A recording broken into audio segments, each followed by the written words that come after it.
Even without doing any activity, you can still manifest what you want if you organize these 4 dimensions in one direction and keep it unwavering in that direction for a certain period of time. Now he believes Shiva will do it for him and it will happen. So is Shiva going to come and build your house? No, I want you to understand, God will not lift his little finger for you. What has not happened till now on this planet can happen tomorrow.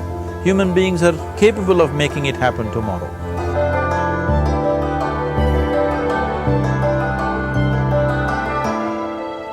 Everything we as human beings have created on this planet was essentially first created in our minds. All that you see, which is human work on this planet, first found expression in the mind, then it got manifested in the outside world. The wonderful things that we have done on this planet and the horrible things that we have done on this planet, both have come from the human mind. So if we are concerned as to what we create in this world, it's extremely important that first of all we learn to create the right things in our mind, how we keep our minds. If we do not have the power to keep our minds the way we want it, what we create in the world is also going to be very accidental and haphazard. So learning to create our minds the way we want is the basis of creating the world the way we want. There is a wonderful story in the yogic lore.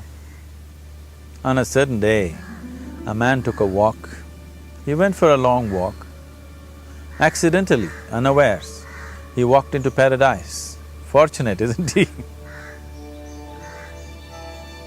He just took a walk and he landed up in paradise. After this long walk, he felt little tired. So he thought, oh, I'm tired, I wish I could rest somewhere. He looked around, there was a nice tree, underneath which there was very cushiony grass. So it was inviting. He went and put his head down there and slept. After a few hours, he woke up, well rested, and he thought, oh, I'm well rested, but I'm feeling hungry, I wish I had something to eat. And he thought about all the nice things that he ever wanted to eat in his life. And instantly, all those things appeared in front of him. You need to understand, there the service is like that. Hungry people don't ask questions. Food came and he ate. Stomach became full. Then he thought, oh, my stomach is full, I wish I had something to drink. All the nice things that he ever wanted to drink, he thought about it and all of them just appeared in front of him. Drinking people also don't ask questions, so he drank. Now with a little bit of alcohol in him, you know Charles Darwin told you, all of you are monkeys, your tail fell away. Not me, Charles Darwin told you that you were all monkeys and your tail fell away and then you became human. Yes, definitely the tail fell away. But the monkey, in yoga, we always refer to an unestablished mind as markata, which means a monkey. Why we are referring to the mind as a monkey is,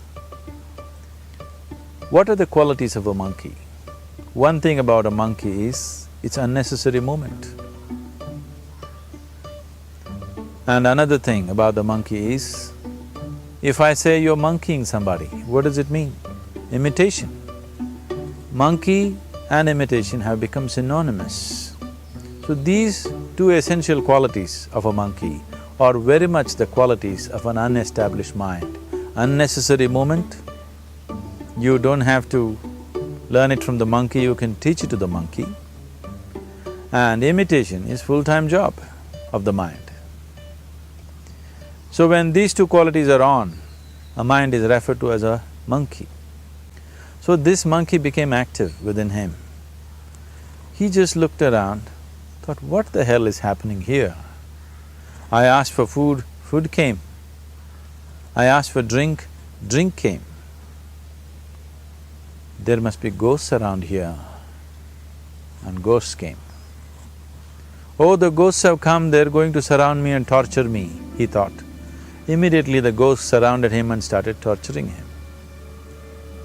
Then he started screaming in pain and said, oh, they're going to kill me, and he died.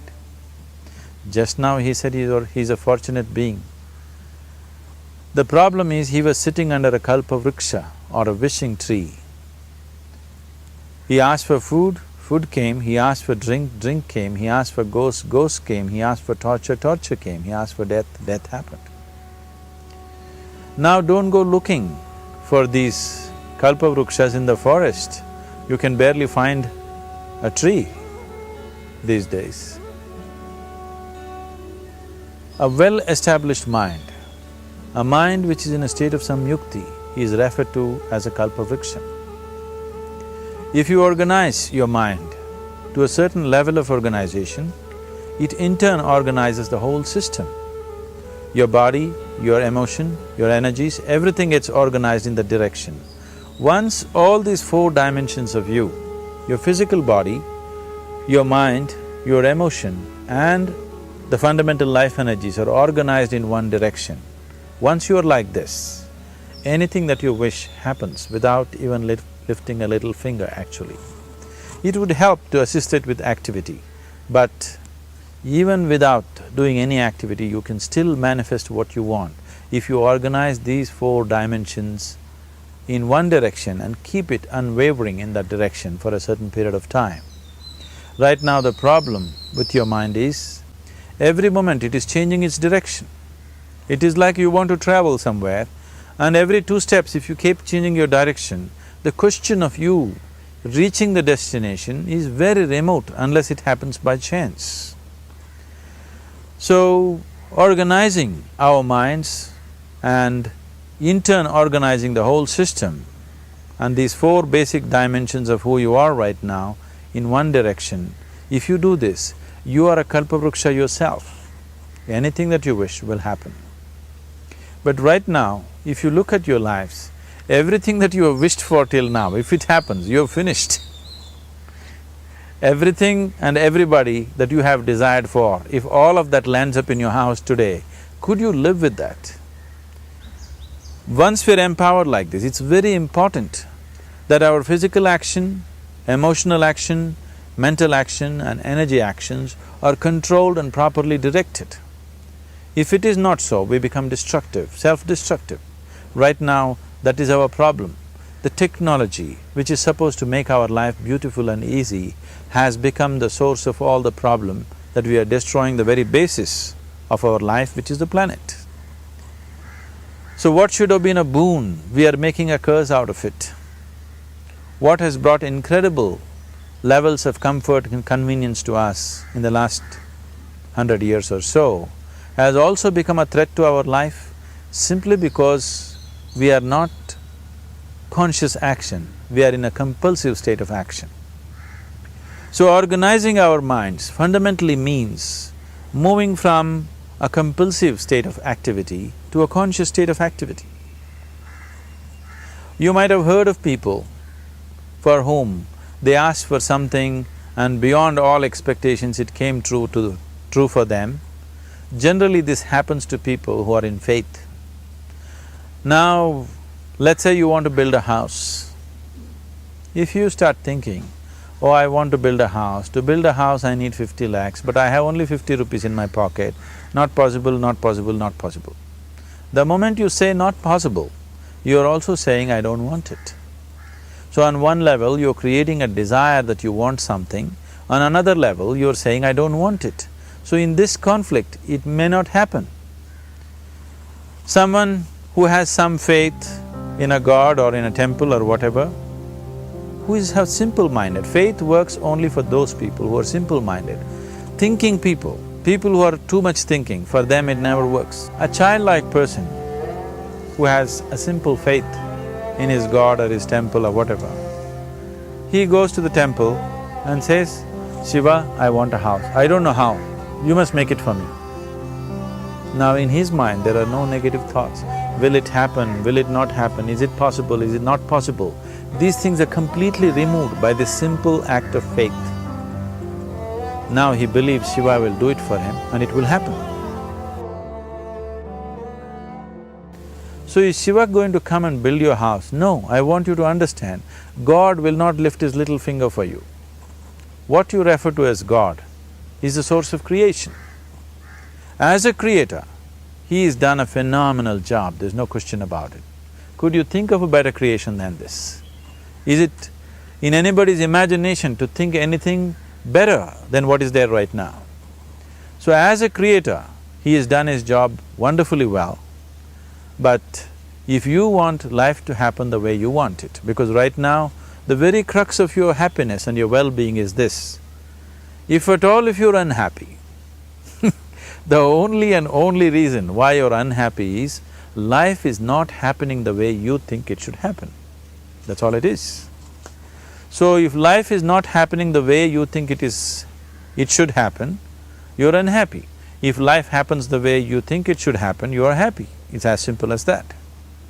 So if life has to happen the way you think it should happen, first of all, how you think, with how much focus you think, how much stability is there in your thought, and how much reverberance is there in the thought process will determine whether your thought will become a reality or is it just an empty thought. Or how you do not create any impediments for your thought by creating negative thought process. This possible is something possible or not possible, is destroying humanity. What is possible and not possible is not your business, it's nature's business. Your business is just to strive for what you want. Right now you're sitting here, if I ask you two simple questions, I want you to just look at this and answer this. Right now from where you're sitting, can you just fly off? You say no. Right now from where you're sitting, can you get up and walk? You'll say yes. What is the basis of this? Why you say no to flying and yes to walking? Because past experience of life, many times you've gotten up and walked, never did you fly off.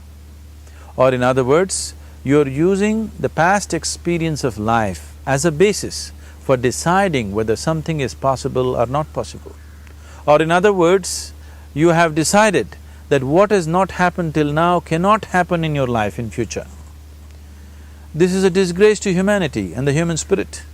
What has not happened till now on this planet can happen tomorrow. Human beings are capable of making it happen tomorrow. So what is possible and what is not possible is not your business. That is nature's business. Nature will decide that. You just see what is it that you really want and strive for that. And if your thought is created in a powerful way, without any negativity, without any negative thoughts bringing down the intensity of the thought process, the first and foremost thing is you must be clear what is it that you really want. If you do not know what you want, the question of creating it doesn't arise. If you look at what you really want, what every human being wants is, he wants to live joyfully, he wants to live peacefully. In terms of its relationships, he wants it to be loving and affectionate. Or in other words, all that any human being is seeking for is pleasantness within himself, pleasantness around him. This pleasantness, if it happens in our body, we call this health and pleasure. If it happens in our mind, we call this peace and joy. If it happens in our emotion, we call this love and compassion. If it happens in our energy, we call this blissfulness and ecstasy. This is all that a human being is looking for. Whether he is going to his office to work, he wants to make money, build a career, build a family, he sits in the bar, sits in the temple, he is still looking for the same thing. Pleasantness within, pleasantness around. If this is what we want to create, I think it's time we addressed it directly and commit ourselves to creating it. So you want to create yourself as a peaceful human being, joyful human being, loving human being, a pleasant human being on all levels. And do you also want a world like this? A peaceful world, a loving world, a joyful world? No, I want greenery, I want food. When we say a joyful world, that means everything that you want has happened. So this is all that you're looking for.